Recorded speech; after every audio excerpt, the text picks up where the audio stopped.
مسلمانوں کو ہر خیر، ہر بھلائی، ہر خوبی مل جائے، اللہ کی ہر نعمت اور برکت جو ہے وہ ان کو حاصل ہو جائے، یہ ان کی تمنا ہے، دلی تمنا۔ بالمؤمنین رؤوف الرحیم، اہل ایمان کے حق میں نہایت شفیق ہیں، انتہائی مہربان۔ اب یہ رسول، یہ اللہ کا فضل تم پر ہوا کہ ایسے رسول تمہارے درمیان بھیج دیے۔ فَإِن تَوَلَّوْا، اور پھر بھی اگر یہ منہ موڑیں، قدر نہ کریں، فَقُلْ حَسْبِيَ اللَّهُ، تو کہہ دیجئے کہ میرے لیے اللہ ہی کافی ہے، لا الہ الا ہو، اس کے سوا کوئی معبود نہیں، علیہ توکلت وہو رب العرش العظیم، میرا بھروسہ، میرا توکل اسی کی ذات پر ہے، اور وہ میرا رب جو ہے وہ مالک ہے عرش عظیم کا۔ یہاں پر یہ سورہ مبارکہ مکمل ہوئی۔ اس کے بعد ہے سورہ یونس۔ شروع میں نے ذکر کیا تھا کہ کچھ مکی صورتیں اور مدنی صورتیں۔ قرآن مجید میں ایسا نہیں ہے کہ پہلے ساری مکی صورتیں اکٹھی کر دی گئی ہوں پھر ساری مدنی صورتیں، بلکہ ہم دیکھتے ہیں کہ پہلی صورت مکی ہے، اس کے بعد 4 صورتیں مدنی آ گئیں، پھر 2 صورتیں مکی آئیں، پھر 2 صورتیں مدنی آ گئیں، پھر کچھ صورتیں مکی آ گئیں۔ یہ جو مکی اور مدنی کا جو پھیر ہے اور اس کا بار بار آنا ہے الٹ پلٹ کر، یہ 7 مرتبہ ہے قرآن مجید میں ریپیٹ ہوتا ہے معاملہ۔ تو اب تیسری مرتبہ مکی صورت آ رہی ہے ہمارے سامنے۔ پہلے گروپ میں مکی صورت صرف سورہ فاتحہ تھی اور 4 طویل مدنی صورتیں تھیں، بقرہ، آل عمران، نساء اور مائدہ۔ دوسرا گروپ جو ہے بڑا بیلنس تھا اس اعتبار سے کہ 2 صورتیں مکی تھیں، الانعام، الاعراف، اور 2 ہی مدنی، الانفال اور توبہ، برات۔ اب اس کے بعد جو مکیات کا سلسلہ شروع ہوا ہے تو یہ بہت طویل ہے۔ یہ بھی سمجھ لیجئے کہ قرآن مجید کا بڑا حصہ مکی صورتوں پر مشتمل ہے، تقریباً 2/3 اور 1/3 جو ہے وہ مدنی ہے۔ 14 صورتیں مسلسل اب آئیں گی مکی، اور ان کے بعد 1 صورت آئے گی مدنی، پھر مکی شروع ہو جائیں گی۔ تو یہاں سے اب مکیات کا سلسلہ ہے، اور ان میں سے بھی جو پہلی 2 صورتیں ہیں سورہ یونس اور سورہ ہود، یہ دونوں صورتیں بھی حضور صلی اللہ علیہ وسلم کے قیام مکہ کے بالکل آخری دور سے ہی متعلق ہیں۔ ان میں بھی ایسے لگتا ہے کہ اب اتمام حجت ہو گیا اور اللہ کی طرف سے عذاب آیا کا آیا۔ چنانچہ حضور صلی اللہ علیہ وسلم کا اس کے حوالے سے آپ کا فرمان یہ ہے کہ شیبتنی ہود و اخواتها، مجھے بوڑھا کر دیا سورہ ہود نے اور اس کی بہنوں نے۔ یونس اور ہود یہ دونوں اکٹھی جڑواں کہہ لیجئے، متشابہ صورتیں کہہ لیجئے، بہنیں کہہ لیجئے، جوڑا کہہ لیجئے، کہ ان میں یوں لگتا ہے کہ اب اللہ کا عذاب جو ہے اس کا بند کھلنے والا ہے، مشرکین کے لیے مزید مہلت ختم ہو گئی ہے۔ تو یہ ہیں وہ 2 صورتیں انشاءاللہ اب ہم مطالعہ کریں گے، سورہ یونس کا جتنا بھی مطالعہ کر سکے، اور ہود کے بعد آئے گی سورہ یوسف۔ بسم اللہ الرحمن الرحیم، الف لام را، تلک آیات الکتاب الحکیم۔ ابھی یہاں 6 صورتیں ہیں جن کا آغاز الف لام را کے الفاظ سے ہوگا۔ ان میں سے 5 الف لام را اور 1 الف لام میم را، یہ سب اگلی 6 صورتوں کے ساتھ یہ حروف مقطعات ریپیٹ ہوگی۔ تلک آیات الکتاب الحکیم، یہ آیات ہیں حکمت بھری کتاب کی، وہ کتاب جو الحکیم ہے، بہت محکم بھی ہے اور حکمت و دانائی کا ایک سرچشمہ ہے۔ اکان للناس عجبا، کیا لوگوں کو تعجب ہوا اس بات پر، ان اوحینا الی رجل منہم، کہ ہم نے وہی بھیجی ہے ایک انسان پر جو انہی میں سے ہے، ان انذر الناس، اور اسے حکم دیا کہ تم لوگوں کو خبردار کرو، انذار کرو، وبشر الذین آمنوا ان لهم قدم صدق عند ربهم، اور خوشخبری سنا دو ان لوگوں کو جو ایمان لائیں کہ ان کے لیے ان کے رب کے پاس بہت بلند مقام ہے، اونچا پایا ہے، بڑا عزت کا مقام ہے۔ قال الکافرون ان ھذا لساحر مبین، کافر کہنے لگے یہ تو بھائی صاف صاف کھلا جادو ہے۔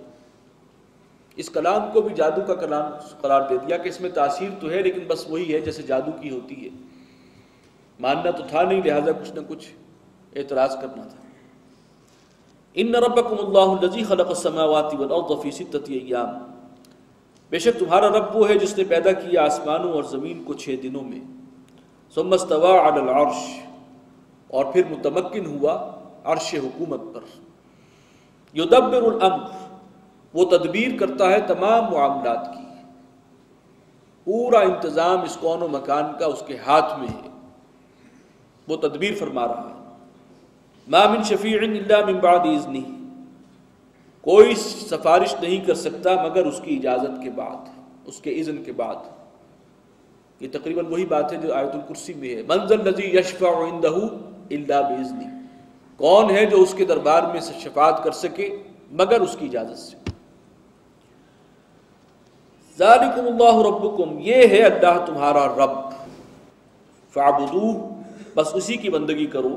افلا تذکرون، کیا تم نصیحت اخذ نہیں کرتے؟ آپ نے نوٹ کیا ہوگا بالکل فضا بدل گئی ہے. مدنی صورتوں کے مضامین، موضوعات، انداز، لب و لہجہ، اور مکی صورتوں کے مضامین. اب پھر ہم اس مکی جنت میں داخل ہو رہے ہیں قرآن مجید کے اس حصے میں جو مکی صورتوں پر مشتمل ہے. ایمان، توحید، اللہ تعالیٰ کا تعارف، اس کی عظمت، اس کی نشانیاں، اس کی آیات. الیہ مرجعکم جمیعا، تم سب کو اسی کی طرف لوٹنا ہے. وعد اللہ حقا، اور اللہ کا یہ وعدہ سچا ہے. یہ ایسے ہی دھمکی نہیں ہے خالی کہ تم میری طرف لوٹ کر آؤ گے اور پھر میں تمہارا حساب دوں گا اور پھر سزا دوں گا مجرموں کو. یہ یقینی اور پختہ بات ہے، سچا وعدہ ہے. انہ یبدأ الخلق ثم یعیدہ، وہی پیدا فرماتا ہے پہلی بار اور پھر وہی اس کا اعادہ کرے گا. پہلی بار کا تجربہ تو ہمیں ہو گیا کہ ہاں ہم ہیں اس دنیا میں، اللہ نے ہمیں پیدا کر دیا ہے. دوبارہ بھی وہ پیدا کرے گا، اس کا بھی تجربہ ہونا ہے ابھی. لیجزی الذین آمنوا وعملوا الصالحات بالقسط، تاکہ وہ جزا عطا فرمائے ان لوگوں کو جو ایمان لائیں اور اچھے عمل کریں عدل و انصاف کے ساتھ. والذین کفروا لهم شراب من حمیم، اور جن لوگوں نے کفر کیا ان کے پینے کے لیے ہوگا ابلتا ہوا کھولتا ہوا پانی. وعذاب علیم بما كانوا یکفرون، اور دردناک عذاب ہے ان کے لیے اور یہ سزا ہے ان کے کفر کی جو وہ کرتے رہے. هو الذی جعل الشمس ضیاء، وہی ہے جس نے سورج کو بنایا ہے چمکتا ہوا ضیاء. والقمر نورا، اور چاند کو بنایا ہے روشن تابناک.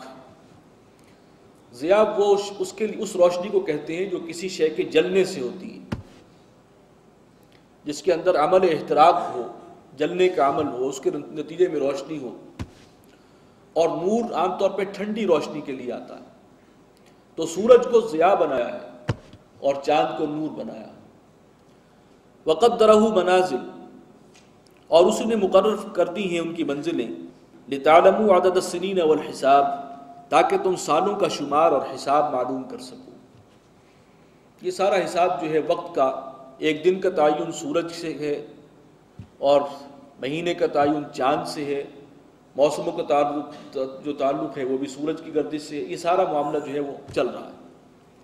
ما خلق اللہ ذلک الا بالحق، نہیں پیدا کیا اللہ نے یہ سب کچھ مگر حق کے ساتھ. یہ ایسا ہی نہیں تھا کہ کوئی اللہ کے ذہن میں کوئی لہر اٹھی ہے اور اس نے یہ کائنات تخلیق کر دی کوئی کھیل کے لیے معاذ اللہ. جیسے کہ عام تصورات ہیں کہ دیوتاؤں نے یہ اپنے کھیل کے لیے یہ کائنات کی بساط بچھا دی ہے اور اوپر سے دیکھ رہے ہیں تماشا. یہ تصورات رہے ہیں شرک کی دنیا میں. اور بایا کہ بالحق ہے، جو کچھ ہے حکمت کے ساتھ ہے، اس کے پیچھے ایک مقصد ہے، ایک پرپس فل کریشن ہے. یہ یفصل الآیات لقوم یعلمون، وہ تفصیل سے بیان فرماتا ہے آیات کو ان لوگوں کے لیے کہ جو سمجھتے ہوں، سمجھنا چاہتے ہیں. ان فی اختلاف اللیل والنہار، یقیناً دن اور رات کے الٹ پھیر میں، آگے پیچھے آنے میں.